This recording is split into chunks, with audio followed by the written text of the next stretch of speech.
We'll start chapter 1 in SS, social science. Soils of India. India में किस किस तरह की मिट्टी पाई जाती है वो हम देखेंगे. Soil is a renewable natural resource. Renewable means जो वापस बन सकता है और नेचुरल रिसोर्स मीन्स प्राकृतिक तौर पे जो पाया जाता है. तो सॉइल जो हमारा एक रिन्यूएबल नेचुरल रिसोर्स है. It is the top layer of the earth in which plants grow. और ये अर्थ का सबसे ऊपरी सतह है जिसके ऊपर प्लांट्स ग्रो करते हैं, प्लांट जिसमें होते हैं. It is made of pieces of rocks, silk, sand, clay and the remains of plants and animals. तो ये जो पृथ्वी की ऊपरी सतह है जिसे हम मिट्टी कहते हैं, जिस पे हम चलते भी हैं और सब है, तो वो किस चीज़ का बना होता है? तो रॉक्स के टुकड़े होते हैं, छोटे चट्टानों के टुकड़े, सैंड, मिट्टियाँ, प्लस प्लांट और एनिमल्स के वो उनके पार्ट्स होते हैं. और एनिमल्स मर जाते हैं तो इन्हीं मिट्टी में दब जाते हैं. तो ये सब चीज़ों से मिट्टी बनती है. This layer is formed by natural and slow process. तो ये मिट्टी जो है बहुत प्राकृतिक तौर से बनती है और बहुत ही स्लो प्रोसेस है ये मिट्टी बनना. Huge rocks are broken down into pieces by natural forces. बड़े बड़े चट्टाने जो होती हैं, मतलब मे बी माउंटेन्स होते हैं, टुकड़े उसके बड़े बड़े टुकड़े गिरते हैं, तो वो सब टुकड़े टूटते, छोटे मोटे टूटते टूटते फिर वो नेचुरली, जैसे पानी का फ्लो आया या बहुत तेज़ हवाएं चलती है, बारिश होती है, तो इन सब से क्या होता है, पत्थर बड़े बड़े भी टूटते रहते हैं छोटे छोटे टुकड़ों में. तो ऐसे छोटे छोटे होते होते फिर उसी से मिट्टी बनती है. Over a period of time these pieces mix with plant and animal remains to form soil. और बहुत सालों के बाद इन्हीं सब चीज़ों से, पत्थरों के टुकड़ों से मिलते हुए प्लांट्स की मतलब ये पत्तियाँ, पेड़ पौधे सूखते हैं, फिर एनिमल्स भी मरते रहते हैं, छोटे मोटे जो भी हैं, तो सब मिल के फिर ये मिट्टी बनती है. It takes thousands of years to form a layer of soil. Thousands of years लगते हैं मिट्टी बनने में. कितने? Thousands of year. कितने? 1000. ठीक है. Soil is very important because it supports plant life and enhance their growth. आप जानते हो प्लांट जो है बिना मिट्टी के जन्म नहीं ले सकती, तो मिट्टी बहुत ज़्यादा इम्पॉर्टेंट है ग्रोथ के लिए, प्लांट्स की ग्रोथ के लिए. It's water holding capacity not only supports plant but also replenish ground water. तो मिट्टी जो है वाटर होल्ड करती है, वाटर को सोखती है, तो इसके कारण वो प्लांट्स भी उसमें जन्म लेते हैं, प्लांट भी उगते हैं उस पर. और ग्राउंड वाटर जो है आपकी धरती के नीचे जो पानी है वो भी इस मिट्टी के एब्जॉर्प्शन से ही होता है. फिर पानी जो है कलेक्ट होता है नीचे. Types of soils. मिट्टी के कितने टाइप्स हैं? Fertility of soil on which the growth of plants and trees depends is affected by many factors. तो सॉइल कितनी फर्टाइल है, कितनी उपजाऊ है, जिस पे डिपेंड करता है कि प्लांट्स किस तरह से उसमें ग्रो करेंगे. बहुत सारे फैक्टर्स इस पर डिपेंड करता है. All soil types are not equally fertile because they are composed of different types of materials. हर एक मिट्टी एक तरह की नहीं होती, एक तरह की चीज़ों से नहीं बनी होती है, क्योंकि वो अलग अलग मटेरियल से बनी होती है. Besides this, climate, vegetation and availability of water also affect the fertility of soil. और इसके अलावा वहाँ की क्लाइमेट क्या है उन जगह की, प्लस वहाँ क्या आसपास उगता है, प्लांट्स क्या क्या पाए जाते हैं, प्लस वाटर कितना है वहाँ के एरिया में, ये सब भी मिट्टी के उपजाऊ कितना होगा उस वो मायने रखती है. India has many types of soils and it is the quality of soil that decides the produce of a place. तो इंडिया में बहुत तरह की मिट्टी पाई जाती है, अलग अलग तरह की होती है, यहाँ पर मिट्टी पाई जाती है अलग अलग जगहों पे. और ये सॉइल की क्वालिटी पे डिपेंड करता है कि उसका प्रोडक्शन क्या होगा, कितना उपजाऊ है वो. Let us read and know about the different kinds of soils and found in India. Soils found in India. चलो आगे हम पढ़ते हैं कि किस किस तरह की मिट्टी पाई जाती है इंडिया में. Number 1, it's alluvial soil. Soil के नाम याद रखने आपको बहुत इंपॉर्टेंट है. Alluvial soil. Alluvial soil is very fertile. Alluvial soil जो है बहुत ज़्यादा उपजाऊ मिट्टी होती है. It is found in the northern and coastal planes.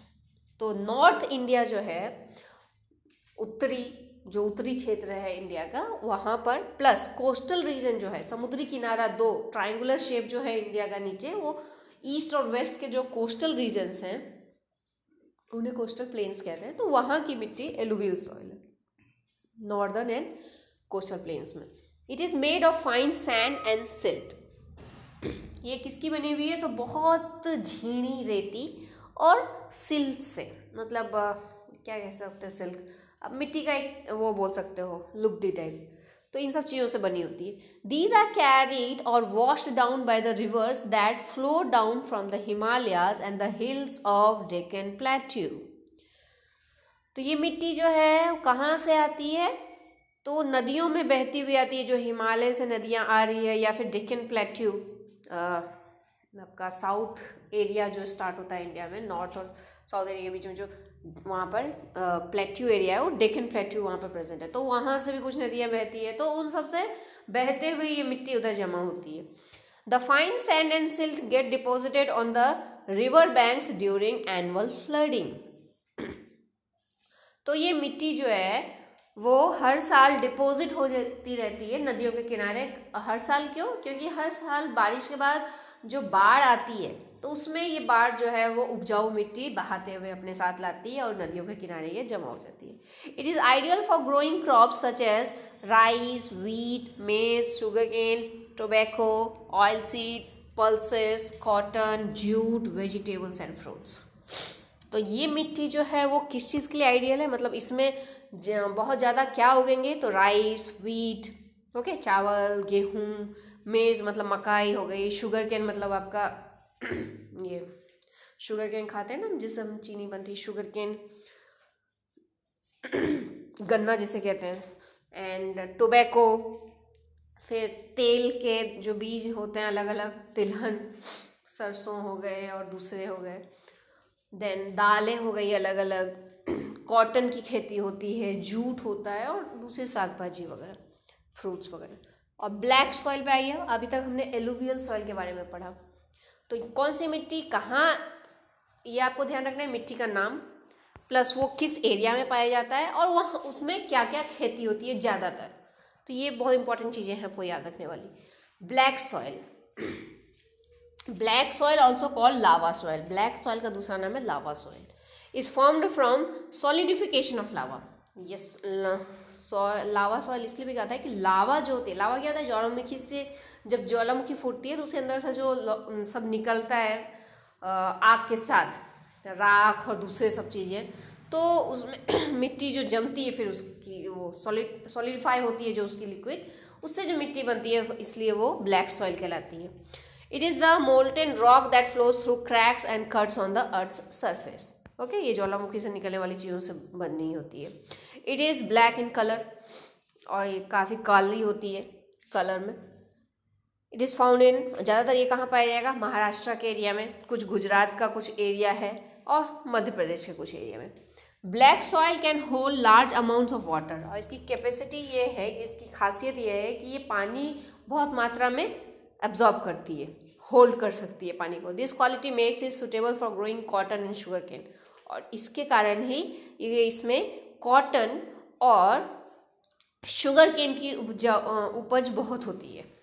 ठीक है, wheat, millets, tobacco and oil seeds are also grown in this type of soil. और इसमें मतलब ब्लैक सॉइल में व्हीट, मिलेट्स मतलब दूसरी बाजरे, अनाज होता है, ज्वार आप जिसको कह सकते हो शायद, यस, ज्वार या जेल करके कोई अनाज का नाम, मिलेट, एंड ये टोबैको, ऑयल सीड्स, तिलहन वगैरह सब इसमें उपजा सकते हैं ब्लैक सॉइल में। Now come to red soil. Red soil can not retain moisture. Red soil की खासियत है कि वो मॉइस्चर नहीं रिटेन कर सकता है, वो पानी को ज़्यादा होल्ड नहीं कर सकता। टू मेक इट फर्टाइल, तो इसको फर्टाइल बनाने के लिए farmers add fertilisers to it. तो इसको उपजाऊ बनाने के लिए फार्मर्स जो है इसमें खाद मिलाते हैं। It is found in Tamil Nadu, Karnataka, some parts of Maharashtra, Andhra Pradesh, Telangana, Madhya Pradesh, Orissa and Jharkhand. ज़्यादातर राज्यों में देखते हो यहाँ नाम लिखे, तो कुछ कुछ एरिया में इन सब राज्यों के ये रेड सॉइल पाया जाएगा। Once manure is added, manure means आपका खाद हो गया, एक बार जो खाद मिला देते हैं, cotton, wheat, rice, ground nuts, millets and pulses can be grown in this soil. तो इस सॉइल में भी ये सब अनाजें हम उपजा सकते हैं। खाद मिलाना होता है इसमें, इसको फर्टाइल बनाने के लिए। Now come to laterite soil. Laterite soil क्या है? Laterite soil develops as a result of leaching in places of heavy rainfall. तो जहाँ बहुत बारिश होती है वहाँ पे ये मिट्टी पाई जाती है, क्योंकि वहाँ लीचिंग होती है। अब लीचिंग क्या होता है हम आगे देखते हैं। This soil is also not fertile as ill all its nutrients are lost due to leaching. Leaching का मतलब होता है बारिश जब बहुत ज़्यादा होती है तो मिट्टी के ऊपर का जो उपजाऊ न्यूट्रिएंट्स होती है ना मिट्टी की, वो सब बह जाती है पानी के साथ। इसीलिए उसे फिर लीचिंग, इस प्रोसेस को हम लीचिंग ऑफ सॉइल कहते हैं। तो लीचिंग होने के कारण क्या होता है, वो मिट्टी तो वही रह जाती है बट उसकी उपजाऊता चली जाती है, न्यूट्रिएंट्स बह जाती है बहुत बारिश में। It has to be replenished with manure to grow crops. तो इसमें भी फर्टिलाइजर्स, मैन्योर्स मिलाने पड़ते हैं क्रॉप्स ग्रो करने के लिए। It is found in few areas of, ये ज़्यादातर कुछ एरिया में पाई जाती है, महाराष्ट्र के कुछ एरिया, उड़ीसा, वेस्ट बंगाल, कर्नाटका, आंध्र प्रदेश, तेलंगाना, केरल, बिहार, असम एंड मेघालय, इन सब राज्यों के कुछ कुछ एरिया में जो है वो पाया जाता है इस टाइप का मिट्टी। It is good for growing millets and groundnuts. और ये मिट्टी जो है वो ग्राउंडनट्स और मिलेट के लिए काफ़ी अच्छा होता है। This soil in coastal plain is irrigated by water from canals and reverse. और ये कोस्टल प्लेन्स में कुछ एरियाओं में जो ये मिट्टी लेटराइट सॉइल भी पाया जाएगा, तो उसमें कैनाल्स और रिवर्स का पानी लेके इसको इरीगेट करके फिर उसको उपजाऊ बनाया जाता है। It is enriched with manure and made fit to grow rice and sugar. तो इसमें मैन्योर, खाद, दूसरी चीज़ मिला के इसको, इसमें चावल और गन्ने उगाने का प्रोसेस किया जाता है। Laterite soil is also use for making bricks. और इस मिट्टी का यूज़, लेटराइट सॉइल का यूज़ ब्रिक्स बनाने में किया जाता है, ईंट बनाने में। ईंट जो आपके घर बनाने में यूज़ होते हैं, ये ईंट जो है, ईंट बनाने के लिए ये लेटराइट सॉइल जो है काफ़ी अच्छा होता है। Mountain soil, as the name suggest the soil is found in hill areas. नाम से ही पता चल रहा है माउंटेन सॉइल मतलब माउंटेन से बनती होगी, तो हिली एरियाज में जो पहाड़ी क्षेत्र होते हैं उसमें ये मिट्टी पाई जाएगी। The soil is very course, course means दरदरा, ठीक है, बहुत ज़्यादा फाइन नहीं होता है, कोर्स होता है। It is rich in humus. Humus means, humus is natural fertiliser that is formed from decompose dead leaves and plants. तो सूखे पत्तियों और प्लांट से पार्ट से जो सूख के खाद्य बनते हैं उसे हम ह्यूमस कहते हैं। तो ये मिट्टी, इसमें, इस मिट्टी में ह्यूमस बहुत पाया जाता है। It is the top layer of the soil. Soil के सबसे ऊपर वाले पार्ट पे ह्यूमस रहता है। जम्मू एंड कश्मीर एंड हिमाचल प्रदेश है माउंटेन सॉइल। जम्मू कश्मीर और हिमाचल प्रदेश जो है पहाड़ी एरिया है, इसलिए यहाँ पर माउंटेन सॉइल पाया जाएगा। व्हीट, बार्ली, मेज, fruits, coffee, T and spices grow well in this type of soil. तो यहाँ के एरियाओं में कॉफ़ी, टी और दूसरे खाद्य पदार्थ वाली चीज़ें और स्पाइसेस जो हैं वो ग्रो करती है। डेजर्ट और सैंडी सॉइल। अब डेजर्ट सॉइल देखिए, desert soil is found in arid region. Arid मतलब बहुत सूखा क्षेत्र, बहुत सूखा क्षेत्र, बहुत सूखा area. The soil is sandy and not fertile. बहुत रेतीली होती है ज़मीन और बिल्कुल भी वो उपजाऊ नहीं होती। एज डेजर्ट्स रिसीव लिटिल और no rainfall, the sandy soil needs a lot of water for growing crops. तो डेजर्ट में बहुत बारिश बहुत कम होती है, ना के बराबर बिल्कुल नहीं होती है या ना के बराबर, और इसलिए सैंडी सॉइल में जो है बहुत ज़्यादा वाटर चाहिए होता है इनमें अनाज उगाने के लिए। wheat, millet, barley, maize and pulses can be grown in water is if water is available for irrigation. अगर water available है वहाँ खेती के लिए तो मैन्योर्स, खाद्य पदार्थ और पानी की अवेलेबिलिटी के साथ ये सब अनाजें उसमें उगाई जा सकती हैं। लेकिन generally otherwise desert soil only supports cactus, bushes and shrubs. देखिए, और इसके अलावा अगर जैसे उस पर ध्यान न दिया जाए खेती बाड़ी, तो वहाँ सिर्फ और सिर्फ कैक्टस उगते हैं। उस टाइप की मिट्टी में झाड़ियाँ पाई जाएंगी और छोटे मोटे सब herbs and shrubs okay. Soil erosion, removal of the upper layer of soil by the action of wind और water is called soil erosion. तो सॉइल का उड़ना हवा से या फिर पानी से बह के चले जाना यहाँ से वहाँ, उसे हम सॉइल इरोजन करते हैं। एक जगह से मिट्टी जो है वो चला जाएगा।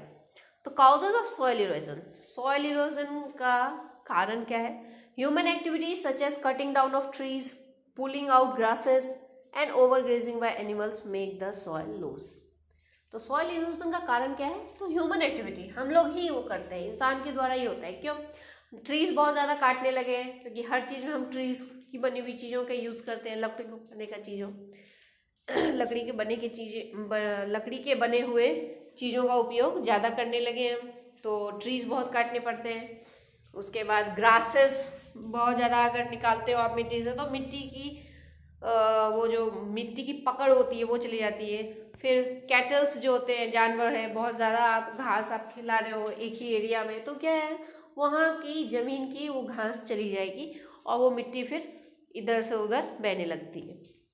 Rain water and strong winds carry the loose soil away if there is not enough vegetation to hold it.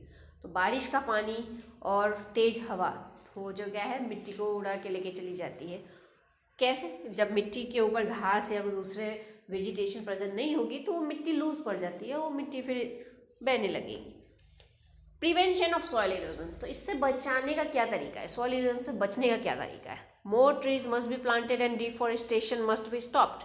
बहुत सारे प्लांट्स और ट्रीज हमें लगाने चाहिए और फॉरेस्ट काटना बंद करना चाहिए। Hill slopes should be covered with vegetation to prevent soil erosion. Hill के जो स्लोप एरिया है वहाँ पे भी वेजिटेशन हमें लगाने चाहिए, कुछ ना कुछ उगानी चाहिए वहाँ भी। Field should not be kept barren, खेतों को खाली नहीं छोड़ना चाहिए, वहाँ क्रॉप्स लगाने चाहिए, अनाज पैदा करने चाहिए। ओवरग्रेजिंग मस्ट बी स्टॉप्ड, घासों का जानवर बहुत ज़्यादा एक ही जगह पे अपने को नहीं खिलवाते रहना चाहिए कि वहाँ का एरिया ही बिल्कुल घास से ख़त्म हो जाए घास, ठीक है। तो एक ही एरिया में ओवरग्रेजिंग मतलब बहुत ज़्यादा नहीं खिलाना चाहिए कैटल्स को, एक ही एरिया में चरने नहीं देना चाहिए। Soil should be enriched by adding natural or organic fertilizers like cow dung, compost and humus. तो सॉइल में हमें टाइम टू टाइम गाय का गोबर और कंपोस्ट प्लस ये प्लांट्स वगैरह के सूखे पत्ते, स्टेम्स, ये सब हमें मिलाते रहना चाहिए। तो वो क्या है, मिट्टी काफ़ी उपजाऊ हो जाएगी। Terrace farming should be practised in hilly areas. Hilly areas में जो है टेरेस के ऊपर फार्मिंग होने का एक नया तरीका अपनाया जाता है, तो ये सब चीज़ों को बढ़ावा देना चाहिए।